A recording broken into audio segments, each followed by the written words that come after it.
Ladies and gentlemen, this is how you don't do an intro to a YouTube video. Today I was heading off to Middlesbrough versus Norwich in the EFL Championship. I was trying to introduce the day, but unfortunately my microphone was not working. So we have now arrived in Middlesbrough. Definitely going to swap out this Stafford Rangers coat though. I don't want people thinking that I'm a Newcastle United fan. What are your thoughts on that though, wearing other teams' gear to football matches? It's something that I'd never do if I'm going to a big team, a 92 team. I'd never wear another team's colours, but quite often I will wear like a Stafford Rangers jacket or a Stafford Rangers shirt if I'm going to a non-league game, because I think it's like advertising for the club. Let me know if that's weird, or whether you'd ever wear club gear to a different team. I see lots of people do it with England. You'll see people turn up in club colours, which I'm definitely against.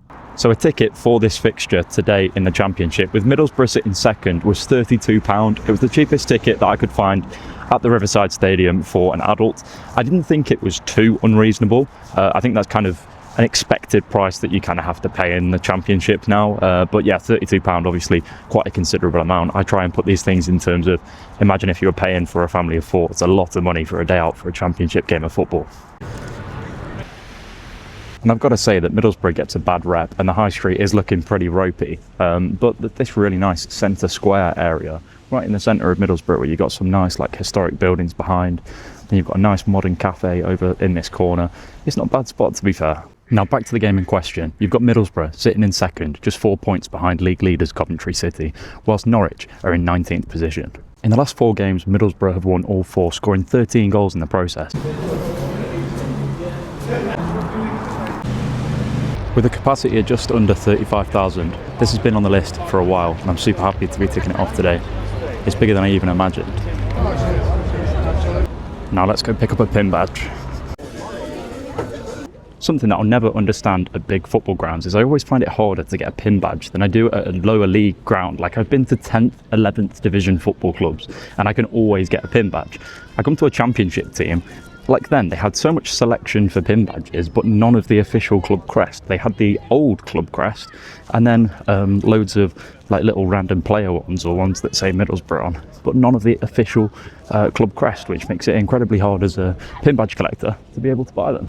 They've even got like a little gaming zone for like the young supporters, and we got some of the away coaches coming up all the way from Norwich. That's a hefty drive. That's a minimum 4.5 hour drive each way on a coach. Like, anyone who is willing to do that for their club on a Saturday, it's just admirable. That's what football's all about.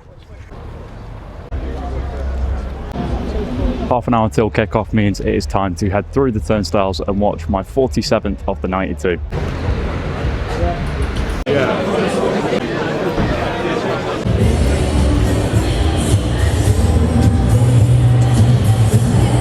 This was the cheapest ticket in the house here at Riverside, £32 for an adult ticket, which I don't think is too shabby for some Championship football.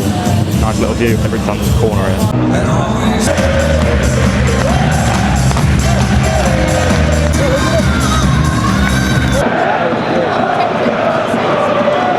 That's half time here at Riverside, and it's 1-0 to the home side. A fantastic, well-taken goal by Hayden Hackney that's opened the scoring. Due to the professional operation that we're running here on the Hopping All Over the World channel, my phone storage actually fully ran out in the second minute of the game, so I've not been able to record any footage of a really good first half. I've been very impressed with the Middlesbrough team. They seem to be very well drilled as both an attacking and defensive unit. Both fullbacks, obviously, in Luke Ayling and Matty Targett, are both very experienced defensive fullbacks, and in transition, when Middlesbrough come on the attack, Ayling seems to sit more as a holding centre-back, and then you've got Targett who'll run on the overlap and whip the ball in, and a lot of the plays come through Matty Targett, and it was a fantastic, well-taken goal to open the scoring, and well-deserved for Middlesbrough. Keeper has absolutely cleared out the Boro attacker. It should be a straight red card, and the referee has given a yellow, much to the disappointment of the home Riverside crowd.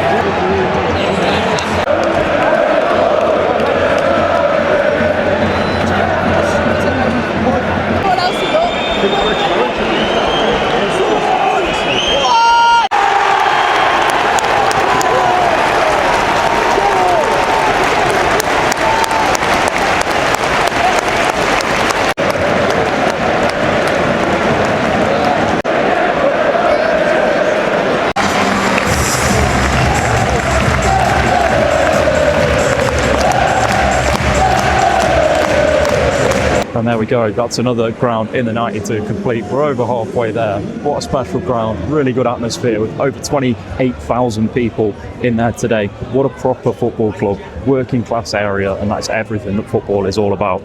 And I actually said something that was incorrect earlier on in this video. I said that there was a 4-point gap between Middlesbrough and Coventry. It was actually 3. And up until about a minute ago, with a minute to play, Coventry were losing 2-1 away at QPR, which put the two level on points. Middlesbrough joint top in the Championship, a club that spent a decade and a half plus away from the Premier League, potentially on its doorstep. And it's finished 2-1 at Loftus Road, meaning that Middlesbrough are now joint top of the Championship, only separated on goal difference. Now that was a thoroughly enjoyable ground hop. I think Middlesbrough are a club that are a massive, massive football club. A working class area, so much potential, really nice big stadium.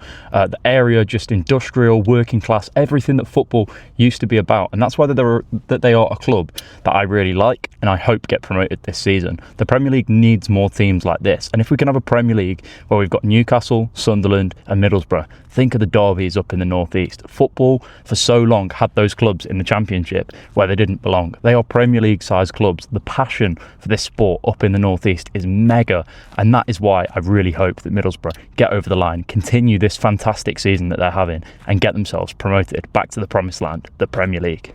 As well as doing the 92, I also am on a mission to try and watch football in every country in the world. Currently, I've been to 21 countries, but liking, subscribing and commenting on my videos could really help push me and be able to get to every single country in the world and share what this sport has to offer on a global scale.